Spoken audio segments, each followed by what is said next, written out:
अस्सलाम वालेकुम नाज़रीन, मैं हूं वसीम अली और आप देख रहे हैं Wasim Ali official YouTube channel. नाज़रीन, जिस इंटरव्यू के बड़े चर्चे थे कि जब ये इंटरव्यू आएगा तो बुशरा बेगम और इमरान को बुरी तरह एक्सपोज करेगा। वाकई में इस इंटरव्यू ने न सिर्फ इमरान खान बुशरा बेगम को बल्कि खबर मलिका को भी बुरी तरह एक्सपोज किया है। और इस इंटरव्यू के अंदर रियाम खान का वो दावा भी सच होता हुआ नजर आ रहा है जिसके अंदर उन्होंने बताया था कि किस वजह से उन्हें डिवोर्स हुई थी। क्या तफसीलात हैं आगे चल के आपके साथ डिस्कस करते हैं। लेकिन उससे पहले मेरी आपसे होगी गुजारिश कि अगर आपने अभी तक हमारे चैनल को सब्सक्राइब नहीं किया तो काइंडली अभी हमारे चैनल को सब्सक्राइब कर लीजिए, बेल आइकन को जरूर प्रेस कीजिएगा। नाज़रीन, आपने इंटरव्यू तो मेरे ख्याल में शायद सुन लिया होगा और इस इंटरव्यू के बेसिकली दो पोर्शन है।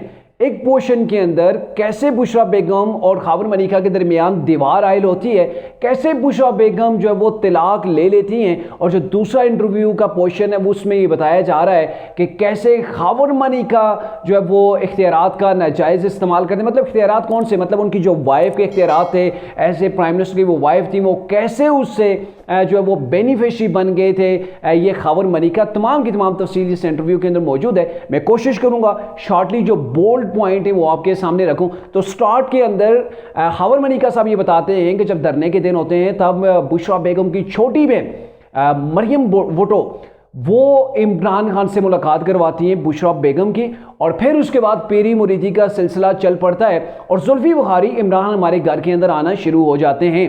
और मेरे ख्याल में आपको याद होगा कि इमरान की जो शादी भी हुई थी वो भी धरने के एंड के ऊपर हुई थी। और फिर क्या है कि बुशरा बेगम के घर में आना शुरू हो जाता है जो है वो इमरान खान का, जुल्फी बुखारी का, और ये जो आना जाना ये बढ़ता जा रहा है।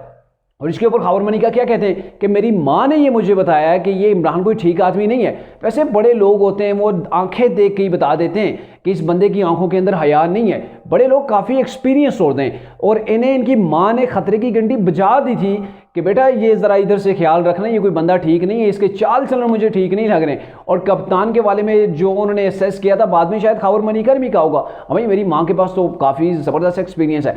फिर क्या हुआ कि ये सिलसिला आगे बढ़ता है, कालें शुरू हो जाती हैं, कालें दिन से रात और रात के आखिरी पैर के अंदर दाखिल हो जाती हैं। क्योंकि खबर मलिका ये कहते हैं कि रात के आखिरी पैर कौन सी पेरी मुरीदी चल रही थी, मेरे ख्याल में वहाँ पे खबर मलिका मौजूद थे।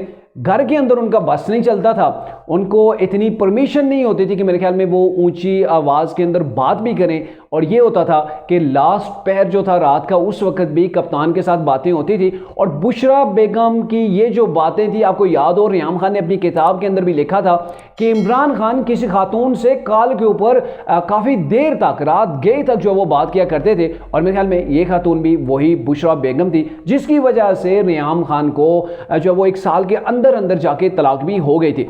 फिर क्या होता है, खबर मलिका साहब कहते हैं जी कि मैं ज़ाहिर है बिजनेस टूर होते हैं, मैं जॉब करता हूं तो उधर मौजूद होता हूं, कराची में था, तो पीछे में जब कॉलिंग करता तो बुशरा बेगम कॉल नहीं पिक करती थी। अक्सर घर का मुलाजिम जाके मेरी बात अपनी मोबाइल के ऊपर करवाता था। और क्या होता था कि जब भी पता चलता कप्तान साहब आए हुए हैं, जुल्फी बुखारी साहब आए हुए हैं, तो यहाँ पे इनको एतराज़ किया था, जुल्फी बुखारी के ऊपर एतराज़ था। चलो इमरान मुरीद हैं वो आ सकते हैं, लेकिन जुल्फी बुखारी का क्या काम है, दो मुरीद एक साथ कैसे, मतलब ये ऐसी कुछ लैंग्वेज इस्तेमाल हो रही थी जो मेरे ख्याल में जो फैमिली के अंदर रिपीट करने के भी काबिल नहीं है। फिर ये कहते हैं कि मैंने अपने मुलाजिम को बोला कि चाहे बात करें, क्यों नहीं मेरी बेगम जो है वो कॉल अटेंड कर रही। तो एक बार उसने जाके बताया कि आगे कप्तान साहब आए हुए हैं, तो मैंने बुशरा बेगम को डांटा और कॉल के ऊपर इमरान को बुरा भला कहा, यहाँ तक कि कप्तान को मैंने अपने मुलाजिम के ज़रिए से घर से बाहर निकलवाया। कप्तान है, फिर ये कहते हैं जी कप्तान को शर्म अगर होती तो दोबारा मेरे घर में नहीं आता। अरे भाई, जो आप शादीशुदा हैं, आपकी अहलिया शादीशुदा हैं, जो शख्स आपके घर के अंदर घुस गया है और घुसने के बाद रात को कॉलिंग करता है, आपकी जो रिलेशन है, मैरिड रिलेशन है, उसको डिस्टर्ब कर चुका है, उसकी आंखों के अंदर आप कैसा है या जो है वो तलाश करने की कोशिश कर रहे हैं कि शायद उसको मेरी बात बुरी लगे, दोबारा वो मेरे घर के अंदर ना आए।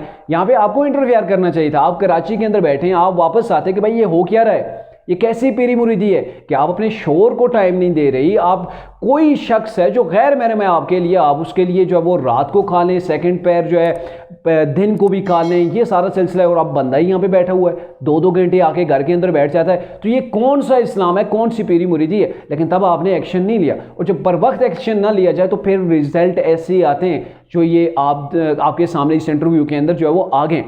फिर ये कहते हैं जी कि फिर बुशरा बेगम को मेरी और उसकी लड़ाई झगड़े शुरू हो गए। तो बुशरा बेगम यहाँ से इस्लामाबाद यानी कि बनी गाला वाले घर के अंदर चली गई। बनी गाला के ऊपर ये बता रहे हैं वहाँ पे इनका अपना फ्लैट है। तो वहाँ पे चली गई। तो वहाँ पे 2-3 महीने खातून अकेली रही हैं जी।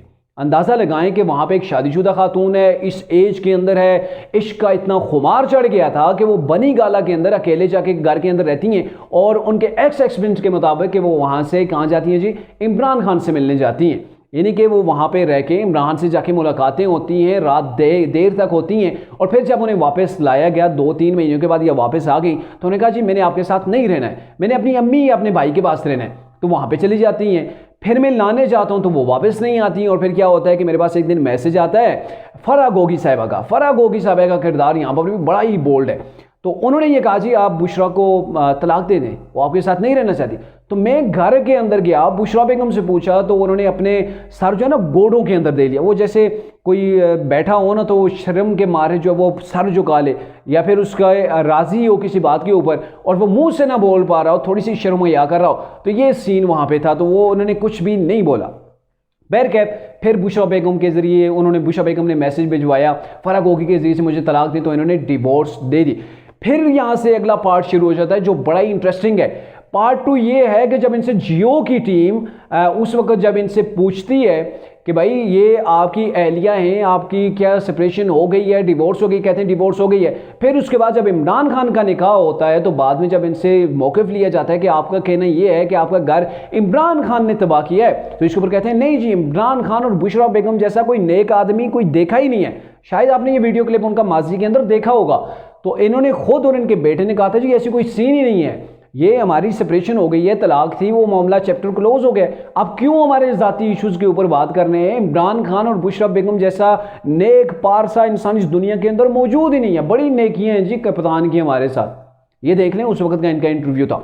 फिर क्या है कि बाद में अब जाके इन्हें याद आ रहा है कि नहीं जी, इमरान खान ने तो इनके साथ अच्छा नहीं किया, ये कौन सी पीरी मुरीदी थी। और मेरे ख्याल में ये पीरी मुरीदी के उस चक्कर के अंदर मारे गए।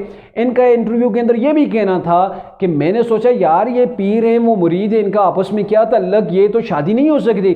तो ये इस चक्कर के अंदर मारे गए कि कहीं यार ये पीर मुरीदी ये तो आपस में इनका तो कोई लिंक ही नहीं बनता है, कोई लेवल ही नहीं बन रहा है। तो लेवल नहीं बन रहा तो कुछ ऐसा इशू नहीं होगा। तो इस चक्कर के अंदर ये मारे गए हैं बेसिकली जो इन्होंने रात को बात की।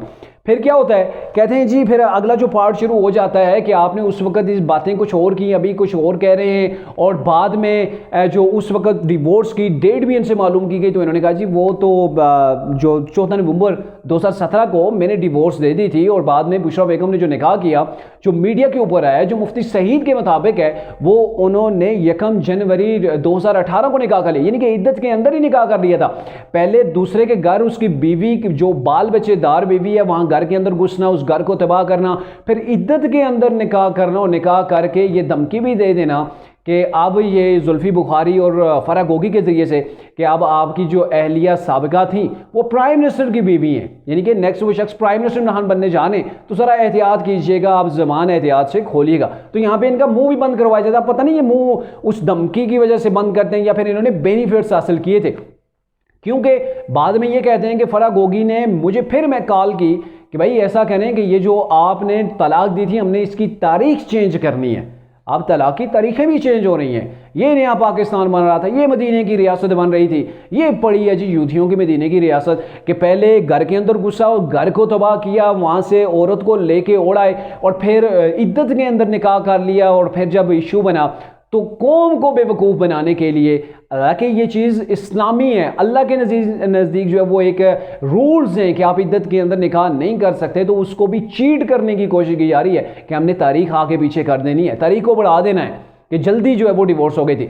फिर जो है वो क्या कहते हैं कि यहाँ से शाहज़ेब खानज़ादा का पार्ट 2 शुरू हो जाता है, जिसके अंदर हावर मलिका को थोड़ी सी डांट पिलाई जाती है कि आप तो बेनिफिशरी थे, आपने तो उस वक्त फ़ायदे उठाए, आप अपनी मर्ज़ी से डीपीओ को चेंज करवाते थे, आपकी मर्ज़ी से डीसी जो है वो चेंज हुआ करते थे, कमिश्नर को आप उड़ा के रख देते थे, आपकी गाड़ी एक बार रोकी थी जिसके अंदर आप और आपकी बेटी थे, तो उसकी वजह से डीपीओ को जो है वो उठा के रख दिया गया था। डीपीओ गोंदल थे उस वक्त, तो उनको जो है वो आईजी पंजाब ने मुअत्तल कर दिया था।